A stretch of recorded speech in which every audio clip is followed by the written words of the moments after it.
35절까지 교독하겠습니다. 여호와께서 달로 절기를 정하시며 해는 그 지는 때를 알도다. 주께서 흑암을 지어 밤이 되게 하시니 삼림의 모든 짐승이 기어 나오나이다. 젊은 사자들은 그들의 먹이를 쫓아 부르짖으며 그들의 먹이를 하나님께 구하다가 해가 돋으면 물러가서 그들의 굴 속에 눕고 사람은 나와서 일하며 저녁까지 수고하는도다. 여호와여, 주께서 하신 일이 어찌 그리 많은지요. 주께서 지혜로 그들을 다 지으셨으니 주께서 지으신 것들이 땅에 가득하니이다. 거기에는 크고 넓은 바다가 있고 그 속에는 생물 곧 크고 작은 동물들이 무수하니이다. 그곳에는 배들이 다니며 주께서 지으신 리워야단이 그 속에서 노나이다. 이것들은 다 주께서 때를 따라 먹을 것을 주시기를 바라나이다.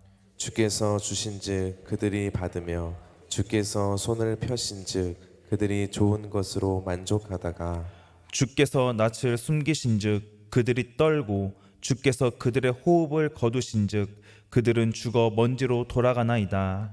주의 영을 보내어 그들을 창조하사 지면을 새롭게 하시나이다. 여호와의 영광이 영원히 계속할지며 여호와는 자신께서 행하시는 일들로 말미암아 즐거워하시리로다. 그가 땅을 보신즉 땅이 진동하며 산들을 만지신즉 연기가 나는도다. 내가 평생토록 여호와께 노래하며 내가 살아있는 동안 내 하나님을 찬양하리로다. 나의 기도를 기쁘게 여기시기를 바라나니 나는 여호와로 말미암아 즐거워하리로다. 죄인들을 땅에서 소멸하시며 악인들을 다시 잊지 못하게 하시리로다. 내 영혼아 여호와를 송축하라. 할렐루야. 아멘. 오늘도 우리에게 생명을 주시고 또 선한 길로 인도하시는 하나님께 기도할 때 하나님의 위로와 응답하심의 역사가 있기를 주님의 이름으로 간절히 소망합니다. 오늘 우리가 함께 읽은 이 본문은 어제에 이어서 계속 창조주 하나님에 대해서 말씀하고 있습니다. 하나님께서 말씀으로 지으신 이 세상은 하나님께서 지으신 것으로 끝난 것이 아니라고 시인은 고백합니다. 해가 뜨고 지고 또 역시 달이 뜨고 지는 것, 그리고 자연의 질서와 그 안에서 질서 정연하게 살아가는 피조물들이 소개되고 있습니다. 우리 오늘 본문 19절부터 20절 말씀 같이 한번 읽겠습니다. 여호와께서 달로 절기를 정하시며 해는 그 지는 때를 알도다. 주께서 흑암을 지어 밤이 되게 하시니 삼림의 모든 짐승이 기어 나오나이다. 아멘. 하나님께서는 창조하실 때 넷째 날에 광명체들을 만드셨습니다. 그 중에서 시인은 먼저 달을 언급하고 있는데요. 하나님께서 달을 만드시고 그것을 통해서 그것으로 절기를 정하셨다라고 합니다. 그리고 해를 만드셔서 해를 통해서 그 때를 또 알게 하셨다라고 말씀하고 있죠. 우리가 자연스럽게 받아들이고 있는 이 해가 뜨고 지는 것, 그리고 밤에 달이 뜨고 지는 것, 이것 모든 것 역시 하나님이 정하신 질서이고 지금도 주관하고 계신다라는 것을 말씀하고 있습니다. 또 해와 달이 뜨고 지는 것이 무엇을 의미할까요? 시간을 의미합니다. 시간의 주인도 역시 하나님이시라는 사실입니다. 우리는 하나님이 만드신 시간 속에서 살아가고 있습니다. 우리의 눈에 보여지는 이 물질적인 것들뿐만이 아니라 시간처럼 눈에 보이지 않는 비물질적인 것 역시 하나님께서 만드신 것입니다. 하루를 살아가다 보면 시간이 언제 이렇게 지났나 싶을 정도로 굉장히 빠르게 지나갈 때가 있습니다. 그렇게 하나님께서 우리에게 정하여 주신, 허락하신 하루를 열심히 살고 하루를 돌아봤을 때 오늘도 하나님의 은혜로 살았다라는 것을 우리가 깨닫습니다. 아무 탈 없이 평범하게 일상을 보내고 하루를 사랑하는 가족들과 함께 마무리하는 것도 온전한 하나님의 은혜인 줄 믿습니다. 시인은 사람과 짐승을 비교하면서 짐승은 밤에 나와서 먹이를 구하는데 사람은 해가 돋을 때 나와서 일하고 저녁까지 수고한다라고 말하고 있습니다. 우리 21절부터 23절 함께 읽겠습니다. 젊은 사자들은 그들의 먹이를 쫓아 부르짖으며 그들의 먹이를 하나님께 구하다가 해가 돋으면 물러가서 그들의 굴 속에 눕고 사람은 나와서 일하며 저녁까지 수고하는도다. 아멘. 이제 해가 지고 밤이 되면 짐승들과 사자들이 나와서 먹이를 쫓으며 하나님으로부터 먹이를 구한다라고 말씀합니다. 사자라고 하면 동물의 왕이라는 별명이 있을 정도로 굉장히 강한 짐승입니다. 그런데 오늘 말씀에서 언급하고 있는 사자는 젊은 사자다라고 이렇게 말하고 있죠. 늙은 사자가 아니라 젊은 사자가 마음만 먹으면 얼마든지 먹이를 쉽게 구할 수 있을 거라고 생각합니다. 하지만 사납고 혈기왕성한 젊은 사자라 할지라도 하나님께서 허락하셔야만이 먹이를 구할 수 있다라는 겁니다. 젊은 사자가 하는 사냥 활동 역시 하나님의 섭리와 또 운행하심 속에 이루어지는 일이라는 겁니다. 모든 자연 생태계가 하나님의 질서와 통치에 굴복하는 것을 알 수 있습니다. 그리고 해가 돋으면 짐승들은 물러가서 굴에 눕고 사람은 나와서 해가 질 때까지 수고하며 일을 합니다. 즉 하나님은 사람이 밤과 낮을 다 지배하게 하시지 않고 낮은 사람에게 밤은 짐승들에게 나누어서 배분을 하셨습니다. 이것을 통해서 사람이나 짐승 모두 하나님이 정하신 그 법칙과 또 다스림 속에 있음을 우리는 알 수 있습니다. 모두 자신의 자리와 역할에 따라서 활동하는 것이 창조주 하나님께서 계획하시고 다스리시는 세상의 모습입니다. 이 모든 원리는 하나님의 시간 속에서만 움직입니다. 그래서 모든 생물은 하나님께 의지할 수밖에 없는 것이죠. 하나님이 계시지 않으면 생명도 없고 이렇게 질서가 유지되지도 않습니다. 오늘날 사람들의 탐욕으로 인해서 하나님의 창조 질서가 깨지는 모습을 우리는 봅니다. 사람은 무엇이든 할 수 있을 것처럼 그리고 세상의 주인처럼 하나님이 정하신 법칙을 인간의 욕심에 따라 바꾸고 깨뜨립니다. 그런데 문제는 하나님이 정하신 이 창조 질서가 깨지게 되면 결국 창조 질서를 깨뜨린 인간 역시도 살 수 없다라는 사실입니다. 왜 그렇습니까? 사람도 다른 피조물들과 마찬가지로 하나님의 공간과 시간 속에서 사는 피조물이기 때문입니다. 그리고 하나님께서 지으신 그 모든 피조물과 인간은 서로 조화롭게 살도록 하나님께서 만드셨기 때문입니다. 사람은 하나님 앞에서 그렇게 대단한 존재가 아닙니다. 하나님이 정해놓으신 자연 법칙과 피조물을 보게 되면 우리는 그 앞에서 저절로 겸손해질 수밖에 없습니다. 그러므로 그리스도인이라 한다면 하나님이 만드신 것들을 잘 돌보고 하나님의 창조 질서를 잘 보존할 수 있어야 합니다. 하나님이 말씀하신 정복하고 다스리라는 그 명령은 하나님께서 정하신 창조 질서를 인간의 욕심에 따라 깨뜨리라는 말씀이 아닙니다. 하나님이 정하신 창조 질서를 잘 보존하고 정말 조화롭게 잘 살아갈 수 있도록 유지하는 것이 하나님이 말씀하신 창조 질서입니다. 시인은 하나님이 하신 이 많은 일들을 통하여서 하나님의 지혜를 찬양하고 있습니다. 사람은 하나님의 질서대로 보존된 이 자연 만물 속에서 창조주 하나님의 그 성품과 지혜 그리고 전지전능하심을 발견할 수 있습니다. 또 사람의 욕심으로 사람의 죄로 인해서 깨진 창조 질서지만 여전히 지금도 하나님의 지혜로 하나님의 능력으로 붙들고 계시기 때문에 오늘날까지도 유지되고 있다는 사실을 우리는 기억해야 합니다. 창조 질서가 사람의 죄로 깨졌음에도 불구하고 하나님께서 붙들고 계신 것 역시 하나님의 은혜입니다. 가끔 뉴스를 보게 되면 이런 기사를 볼 때가 있습니다. 자연이 파괴되거나 또 회복하기 어렵다고 하는 것, 이러한 기사들 속에서 이런 것도 역시 하나님이 만들어 놓으신 다른 피조물을 통해서 다시 회복할 수 있다는 연구 결과를 볼 때가 있습니다. 하나님의 지혜는 사람이 이렇게 상상할 수 없을 정도로 거대하고 측량할 수 없습니다. 또 회복할 수 있도록 사람에게 발견하게 하시고 그것을 연구하게 하시는 것까지 모두 하나님의 은혜임을 기억하고 그 창조의 주님의 은혜에 감사할 수 있는 저와 여러분이 되기를 바랍니다. 계속해서 시인은 땅과 바다에 하나님이 행하신 굉장히 많이 행하신 그 일들을 보면서 하나님이 얼마나 크신 분인지 노래하고 있습니다. 땅의 질서를 세우시고 다스리시는 주님은 바다도 다스리시는 분이다라고 소개하고 있습니다. 육지처럼 바다에도 하나님은 온갖 생물을 만드시고 질서를 세우셨습니다.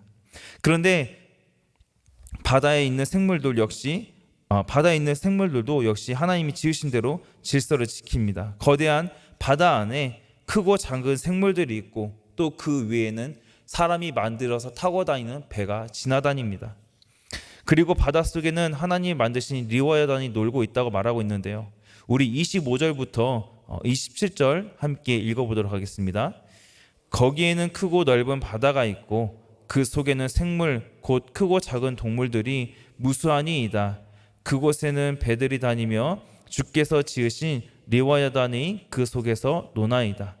이것들은 다 주께서 때를 따라 먹을 것을 주시기를 바라나이다. 아멘. 바닷속도 무수히 많은 동물들이 있기 때문에 질서가 없고 혼돈이 있을 것 같지만 그렇지 않습니다. 하나님은 바다에 사는 모든 동물들이 자기 자리를 지키며 그리고 자기 영역에서 주님이 정해주신 기준에 따라 활동할 수 있도록 하십니다. 그렇기 때문에 땅에 사는 사람들이 배를 만들어서 육지를 벗어나 바다에 나올 수 있는 것이죠. 심지어 리워야단 같은 생물도 사람들이 타고 다니는 배를 공격하지 못합니다. 여기에서 말하고 있는 리워야단은 어떤 괴물 같은 것이 아니라 거대한 고래라고 볼 수 있습니다. 여기에서 말씀하는 대로 리워야단 역시 하나님께서 지으신 피조물로 위협적인 괴물이 아니라 한낱 물고기, 짐승에 불과하다라는 사실입니다. 리워야단을 비롯하여서 물속에 있는 물고기들 역시 때에 따라 하나님이 먹이 주시기를 간절히 바라고 있습니다. 시인은 하나님께서 손을 펴 양식을 주시면 짐승들이 모여서 그것으로 만족하다가 하나님이 얼굴을 숨기시면 불안해하고 또 그들의 숨을 거두시면 죽어서 먼지로 돌아간다라고 말하고 있습니다. 하나님이 얼굴을 숨기신다라는 것은 은혜를 거두신다라는 뜻입니다. 그러니까 하나님이 모두 때를 따라 공급해 주시는 것으로 피조물은 만족해 하다가 주님이 은혜를 거두시면 피조물은 떨 수밖에 없다고 합니다. 그리고 때가 되면 하나님이 호흡을 거두시고 모든 생물은 결국 먼지로 돌아간다라는 겁니다. 모든 삶이 허무하다라는 것을 강조하고 있는 표현입니다. 그런데 시인은 죽음이 끝이 아니라고 말합니다. 우리 30절 말씀 같이 읽겠습니다. 주의 영을 보내어 그들을 창조하사 지면을 새롭게 하시나이다. 아멘. 세상에 있는 모든 생물들이 죽었다고 절망하거나 세상이 끝났다라고 생각하지 말라는 겁니다. 하나님께서 자기의 영을 보내사 그들을 창조하시고 새롭게 하시는 것을 우리는 말씀을 통해 확인할 수 있습니다. 그렇기 때문에 세상은 죽음이 아니라 생명으로 가득한 것입니다. 이 세상에 새로운 생명이 태어나는 것은 정말 신비하고 또 놀라운 일입니다. 결국 하나님이 일하시지 않으면 이 세상이 유지되는 것 자체가 불가능하다라는 겁니다. 모든 생물을 창조하시고 다스리실 뿐만이 아니라 그 생물의 생사까지도 주장하시는 하나님이십니다. 시인은 하나님의 지속적이고 끊임없는 이 창조 사역은 이 세상이 끝날 때까지 계속되고 하나님의 영광을 영원히 드러낼 것이다 라고 합니다. 그리고 하나님은 스스로 하시는 이 모든 일들을 보면서 즐거워하신다 라고 합니다. 창조는 하나님의 고유 영역이고 이 창조의 능력은 예수님이 다시 오시는 날까지 하나님께서 계속 행하시는 생명의 능력입니다. 그리고 그것을 바라보시며 즐거워하시는 하나님의 모습은 처음 세상을 창조하시고 심히 좋아하셨던 그 창세기의 말씀을 생각나게 합니다. 하나님은 생명뿐만이 아니라 땅과 산을 만지시면 연기가 난다라고 표현하고 또 표현합니다. 연기가 난다는 것은 불이 났다라는 것인데 자연재해와 불이 나는 것, 이러한 표현은 하나님께서 언제든 창조하신 이 세상에 개입하고 또 간섭하실 수 있다라는 의미입니다. 시인은 이제 평생토록 하나님을 노래하면서 하나님을 찬양한다고 고백합니다. 그리고 자기의 기도를 기쁘게 여기시기를 바라면서 하나님으로 말미암아 계속해서 즐거워하겠다라고 고백합니다. 우리 33절부터 34절까지 말씀 같이 함께 읽겠습니다. 내가 평생토록 여호와께 노래하며 내가 살아있는 동안 내 하나님을 찬양하리로다. 나의 기도를 기쁘게 여기시기를 바라나니 나는 여호와로 말미암아 즐거워하리로다. 아멘. 하나님께서는 자기 백성을 축복하기도 하시고 일에 관여하기도 하시지만 때로는 심판하실 때도 있습니다. 그러므로 우리는 이 세상에서 일어나는 모든 일이 주님의 간섭과 통치 아래에 있다는 것을 믿고 고백해야 합니다. 많은 사람들은 세상에 일어나는 일들이 우연히 일어난다라고 말합니다. 하나님이 주관하시고 다스리시는 세상에 우연은 없습니다. 하나님의 섭리와 통치만 있습니다. 그렇기 때문에 믿는 사람은 모든 것에는 하나님의 계획과 섭리가 있음을 기억하고 하나님의 다스리심과 통치에 따라야 합니다. 또 우리가 하나님께 기도하며 기뻐하는 이유가 무엇입니까? 여기 시인이 말하고 있는 기도는 우리가 묵상, 생각하는 것입니다. 즉 우리의 생각과 묵상이 주님을 기쁘시게 하는 우리는 우리의 생각과 묵상을 통해서 주님을 기쁘시게 해드리는 삶을 살아야 한다는 겁니다. 우리의 생각과 마음, 모든 것을 감찰하시는 그 하나님 앞에서 우리의 묵상이 건전하고 또 경건할 때에 하나님 기뻐하신다라는 겁니다. 시인은 오늘 시편을 또 마무리하면서 악인을 멸하시고 하나님의 나라를 세우시는 그 주님을 찬양합니다. 하나님의 영광은 시인이 고백한 것처럼 끊이지 않고 앞으로도 계속됩니다. 그렇기 때문에 시인이 고백한 것처럼 우리 역시도 하나님의 영광을 찬양해야 하는 것이죠. 하나님을 찬양하는 것이 하나님의 형상을 따라 창조된 우리에게는 매우 당연한 일입니다. 오늘도 여전히 세상을 다스리시며 통치하고 계시는 그 하나님의 섭리와 능력은 지금 이 시간에도 계속되고 있습니다. 끊임없이 계속되는 하나님의 그 위대한 능력 앞에서 우리가 할 수 있는 것이 무엇일까요? 다른 것 없습니다. 하나님 앞에서는 그저 찬양하고 주님의 그 위대하심을 높이는 것만이 우리가 할 수 있는 일입니다. 하나님을 높이는 것, 그리고 이것이 피조물로서 가장 하나님께 영광 돌릴 수 있는 것이라는 사실을 기억하고 하나님의 크심을 늘 고백할 수 있는 그런 저와 여러분이 되기를 주님의 이름으로 간절히 소망합니다. 말씀 맺겠습니다. 하나님께서는 이 세상을 지으시고 조화와 질서를 부여하셨습니다. 생명의 근원이자 주인이신 그 하나님이 모든 것을 다스리고 계십니다. 오늘날까지 이 세상이 이렇게 온 것도 또 내가 오늘날까지 올 수 있었던 것도 그 하나님의 다스리심과 창조의 섭리 안에서 살아왔음을 고백할 수 있기를 바랍니다. 그래서 하나님의 크심을 깨달아 알고 또 오늘도 작은 나를 붙드시는 그 주님의 은혜에 감사하며 찬양할 수 있는 그러한 저와 여러분이 되기를 주님의 이름으로 간절히 소망합니다. 기도하겠습니다. 사랑의 주님, 은혜에 감사합니다. 창조하신 후부터 오늘날까지 모든 것을 다스리고 주관하시는 주님을 찬양합니다. 사람을 비롯한 모든 피조 세계를 다스리시는 주님의 크심을 말씀을 통해 알게 하시니 감사합니다. 하나님의 놀라우신 창조의 능력과 그 섭리 속에서 우리가 살아가고 있음을 고백합니다. 이 모든 것이 하나님의 은혜와 크신 능력으로 된 것을 알았으니 우리 평생에 하나님을 찬양하고 높이는 삶을 살게 하여 주시옵소서. 주님을 찬양하는 것이 하나님께서 우리를 창조하신 목적임을 기억하고 늘 겸손하게 주님의 은혜 안에서 살아가는 우리가 될 수 있도록 주님 함께하여 주시옵소서. 오늘 하루도 주님의 놀라우신 은혜와 능력을 찬양하는 하루가 되기를 원합니다. 오늘 하루도 주님의 은혜로 살아가는 날이 될 수 있도록 주님 인도하여 주시옵소서. 모든 것 감사드리며 예수님의 이름으로 기도합니다. 아멘. 우리 함께 합심해서 기도하겠습니다. 말씀 붙들고 기도하겠습니다. 창조주 하나님 안에서 살아갈 때에 크신 주님 앞에서 늘 겸손할 수 있는 우리가 되게 하시고 주님의 크심을 높이며 찬양하는 삶을 살아가게 해달라고 기도하시기 바랍니다. 포괄적 차별금지법과 같은 악법이 통과되지 않도록 주님께서 이 나라를 지켜주시고 하나님의 정의가 이 나라에 바로 서도록 함께 해달라고 기도해 주시기 바랍니다. 또 극동방송을 위해서 함께 기도해 주시기 바랍니다. 포괄적 차별금지법을 반대하는 그 방송 때문에 고소 고발을 당해서 현재 재판을 진행 중에 있습니다. 재판의 이 재판 진행 과정을 통해서 하나님이 세우신 질서가 무엇인지 드러나게 하시고 재판 결과가 승리의 결과로 나타날 수 있도록 기도해 주시기 바랍니다. 또 우리 주변 환우와 우리 귀한 다음 세대 자녀들 그리고 각자의 개인 기도 제목 가지고 주님 앞에 잡고 기도하도록 하겠습니다. 주여, 하나님 감사합니다. 하나님 오늘도 주께서 붙들어 주시고